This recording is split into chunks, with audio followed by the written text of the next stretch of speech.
Hello दोस्तों, दीक्षा classes के इस ऑनलाइन प्लेटफॉर्म का आपका स्वागत है।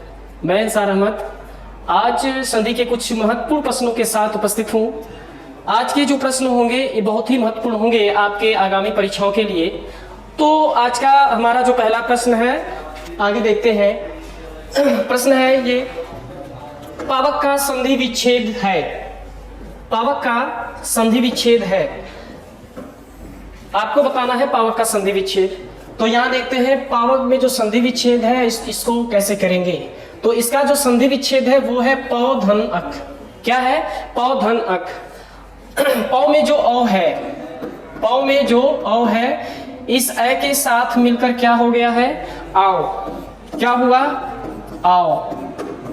तो शब्द क्या बना? पावक। तो पावक में संधि विच्छेद करेंगे पावक का, तो हमारा जो शब्द बनेगा वो पौ धन अक बनेगा। अगला शब्द है, अगला जो प्रश्न है हमारा वो है उत धन हार की संधि करने पर कौन सा शब्द बनेगा? एक उत और हार है, उत और हार। तो उत और हार, इसका जब हम संधि करेंगे तो तय को द में बदलेंगे और है को ध में बदलेंगे और ये मिलकर बनेगा आपका ध और शब्द बन जाएगा उद्धार। तो आपका आंसर कौन सा सही होगा? सी वाला आंसर सही होगा। अगले प्रश्न की तरफ चलेंगे, 3 नंबर प्रश्न की तरफ। जो क्वेश्चन नंबर 3 है, दुधन बल। दुधन बल का सही संधि क्या है? तो इसमें जो हम देखेंगे इसका जो आंसर होगा आपका दुर्बल होगा। क्या होगा? दुर्बल। दुह धन बल, जब इसको हम संधि करेंगे तो क्या बनेगा? दुर्बल बनेगा। क्या बनेगा? दुर्बल। ठीक है, अगले प्रश्न की तरफ चलें। हमारा जो अगला प्रश्न होगा, निधन चल। प्रश्न क्या है? निधन चल। निधन चल की सही संधि है, ये निश्चल है कि निश्चल, निश्चल, निचल। तो इसका जो आंसर होगा आपका निश्चल। क्या होगा? निश्चल। निह धन चल। अब यहाँ आप देख रहे हैं न में छोटी की मात्रा है, यानी कि ह्रस्व की मात्रा है, और यहाँ च से शुरू होने वाला शब्द आया है। तो इस विसर्ग को हम बदलेंगे किसमें? आधा स में। तो शब्द क्या बनेगा? निश्चल। शब्द क्या बनेगा? निश्चल। अगले प्रश्न की तरफ चलें। तो हमारा जो अगला प्रश्न है वो है निरोग। क्या है? निरोग। और निरोग शब्द में कौन सी संधि है ये बताना है आपको। आइए इसको सॉल्व करते हैं। निरोग जो शब्द है, निरोग, निरोग, तो निरोग जो शब्द है इसमें व्यंजन संधि है कि गुण संधि है कि विसर्ग संधि है? तो इसमें हम देखेंगे विसर्ग संधि है। कैसे है देखते हैं। निह प्लस रोग। अब यहां देखें, अगर निह उपसर्ग के बाद, निह उपसर्ग के बाद यदि र से शुरू होने वाला कोई भी शब्द आता है तो न में लगने वाला जो ह्रस्व ई है दीर्घ ई में बदल जाता है। तो बनेगा क्या? ये निरोग। क्या बन जाएगा? निरोग। तो ये आपका आंसर होगा। और इसमें जो संधि है विसर्ग संधि है। अगले प्रश्न की तरफ, क्वेश्चन नंबर 6। क्वेश्चन नंबर 6 क्या कर रहा है कि मनोयोग। मनोयोग शब्द का सही संधि विच्छेद करना है। अब संधि विच्छेद करिए। मनु और योग, ये मनो और योग, मन योग, मन योग। इसमें से आपको बताना है कौन सा प्रश्न सही है, कौन सा ऑप्शन सही है। तो इसका जो ऑप्शन है मनः धन योग। मनः धन योग। मनः धन योग। अब इस विसर्ग के पहले देखेंगे, ये जो विसर्ग है इस विसर्ग के पहले न में अ है, और ये विसर्ग के पहले अ देख रहे हैं नहीं, और इसके बाद आपका देख रहे हैं यह से शुरू होने वाला शब्द आ गया। तो विसर्ग किसमें बदल जाएगा? ओ में। तो शब्द क्या बनेगा? मनोयोग। शब्द क्या बनेगा? मनोयोग। इसमें भी आपका विसर्ग संधि है। अगला प्रश्न है महाधन ऐश्वर्य। महा शब्द का ऐश्वर्य के साथ जब हम संधि करेंगे तो कौन सा शब्द बनेगा? तो इसके साथ जो संधि करने से शब्द बनेगा वो बनेगा आपका महेश्वर्य। क्या बनेगा? महेश्वर्य। और इसका जब हम संधि विच्छेद करेंगे तो क्या होगा, महा ऐश्वर्य, महा ऐश्वर्य। महा का जो आ है अंतिम स्वर और ऐश्वर्य का जो पहला स्वर अय है, इन दोनों को मिलाने से अय बनता है किसमें, वृद्धि स्वर संधि में। किसमें, वृद्धि स्वर संधि में। वृद्धि स्वर संधि में अगर आ के बाद अय आता है तो दोनों को मिलाने से क्या होता है, अय आदेश होता है। अगले प्रश्न की तरफ चलें। क्वेश्चन नंबर 8 क्या कहता है कि महाशय शब्द में कौन सी संधि है। महाशय शब्द में कौन सी संधि है, तो गुण संधि, दीर्घ संधि, यण संधि या व्यंजन संधि, इसमें से कौन सा सही है। तो देखेंगे महाधन आशय दीर्घ स्वर संधि है। क्या है, दीर्घ स्वर संधि। इसका जब हम संधि विच्छेद करेंगे तो बनेगा महा प्लस आशय। क्या बनेगा, महा प्लस आशय। महा शब्द का अंतिम स्वर आ और आशय का पहला स्वर आ, ये दोनों सजाती स्वर हैं। इन दोनों सजाती स्वरों को मिलाने से क्या बनता है, दीर्घ हो जाता है और शब्द क्या बनता है, महाशय। प्रश्न नंबर 9, क्वेश्चन नंबर 9, मिथ्याभिमानी शब्द का संधि विच्छेद बताना है आपको। मिथ्याभिमानी, क्या बताना है, मिथ्याभिमानी शब्द का संधि विच्छेद। तो इसका जो संधि विच्छेद होगा मिथ्याधन अभिमानी, सी आंसर हो जाएगा आपका, सी नंबर। क्या है ये, मिथ्या, क्या है, मिथ्या, मिथ्या, मिथ्याभिमानी, मिथ्याभिमानी, ठीक है, मिथ्याभिमानी। इसमें भी आपका दीर्घ स्वर संधि है। तो हमारा जो अगला प्रश्न है, प्रश्न नंबर 10, क्या बता रही है, इसमें ये बताना है कि जो यद्यपि शब्द है, यद्यपि, यद्यपि में कौन सी संधि है, यद्यपि में कौन सी संधि, आपको संधि का नाम बताना है।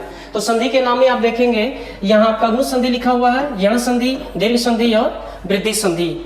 तो आप बताइए इसमें कौन सी संधि है। तो इसमें हम बताएंगे यण संधि है। कौन सी संधि है, यण संधि है। और जब यद्यपि का संधि विच्छेद करेंगे तो बनेगा यदि प्लस में अपि। क्या बनेगा, यदि धन अपि।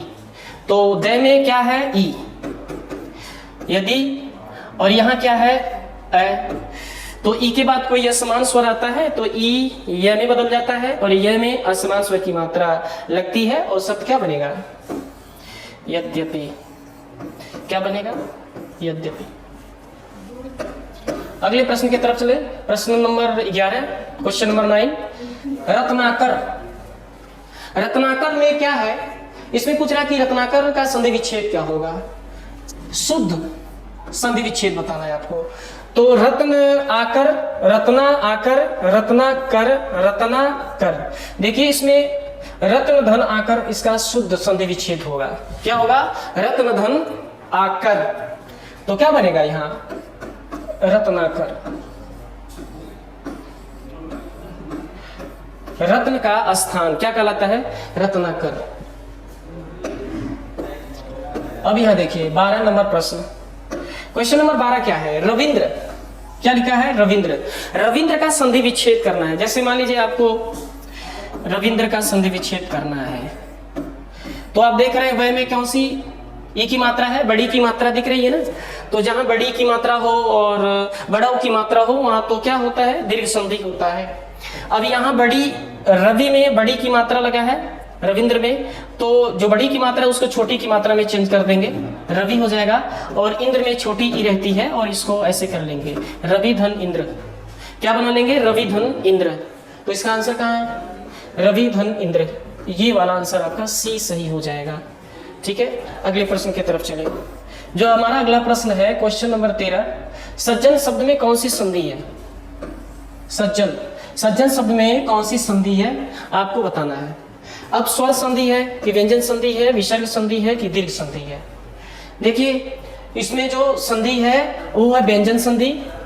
कैसे है देखिए, जैसे अगर हम सज्जन की बात करें तो सज्जन में आप देख रहे हैं दो जय, दो जय है कि नहीं, एक आधा और एक पूरा। तो आधे वाले को हम किस में बदल देंगे, तय में, और स है यहाँ पे मिला देंगे सत और यहाँ जन। तो यहाँ देखिए, यहाँ व्यंजन है और यहाँ भी व्यंजन है। तो व्यंजन का व्यंजन के साथ जब संधि होता है तो व्यंजन संधि होता है, और जब व्यंजन का स्वर के साथ संधि होगा तब भी व्यंजन संधि। तो इसमें हम बताएंगे व्यंजन संधि। अगला हमारा प्रश्न क्या है, 14 नंबर। 14 नंबर जो प्रश्न है ये कह रहा है कि ए और ई को मिलाने से ए हो जाता है, ठीक है। और ये संधि का कौन सा भेद है, यानी कि ए और ई को मिलाने से ए हो जाता है किस संधि में, सीधे सीधे ये कहने का मतलब है।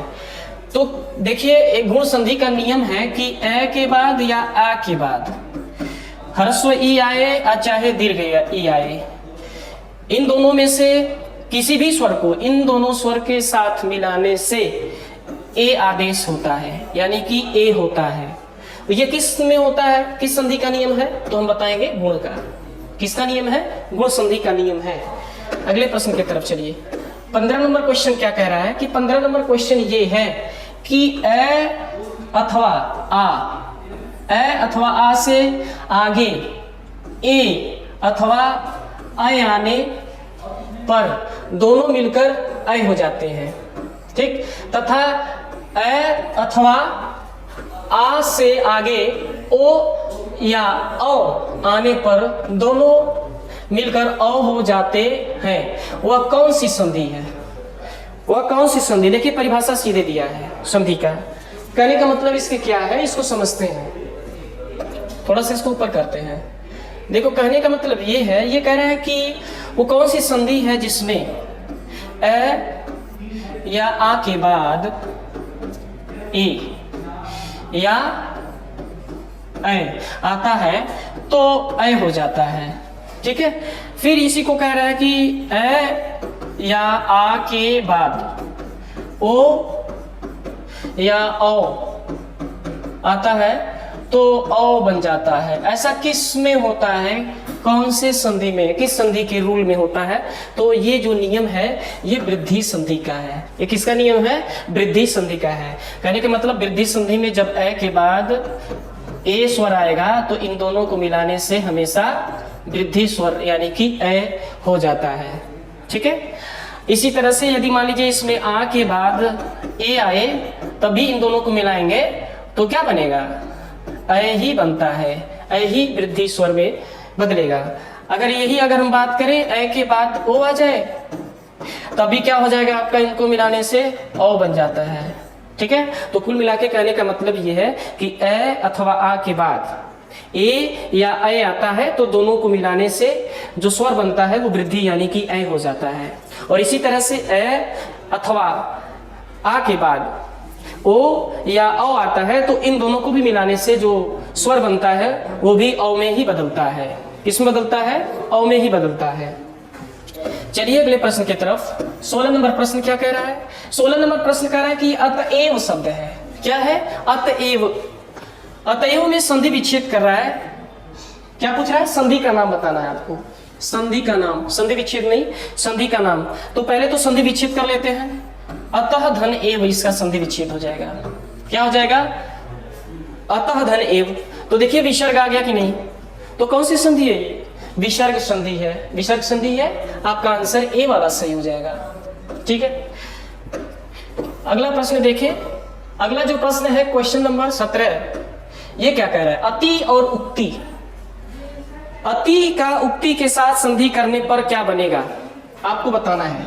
तो अति के साथ उक्ति जोड़ने से अति का अर्थ क्या होता है? ज्यादा, और उक्ति का अर्थ क्या होता है? कथन। तो अति और उक्ति को मिलाएंगे तो क्या बनेगा? अत्युक्ति बनेगा। क्या बनेगा? अत्युक्ति।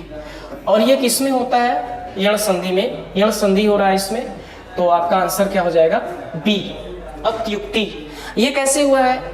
अति में आप देख रहे हैं यहाँ ई है और यहाँ क्या है? उ है। तो ई के बाद यण संधि में जब कोई असमान स्वर आता है तो ई य में बदल जाता है, और य में वही मात्रा लगती है जो असमान स्वर रहता है। तो यहाँ शब्द क्या बना? अत्युक्ति। अगले प्रश्न की तरफ चलें।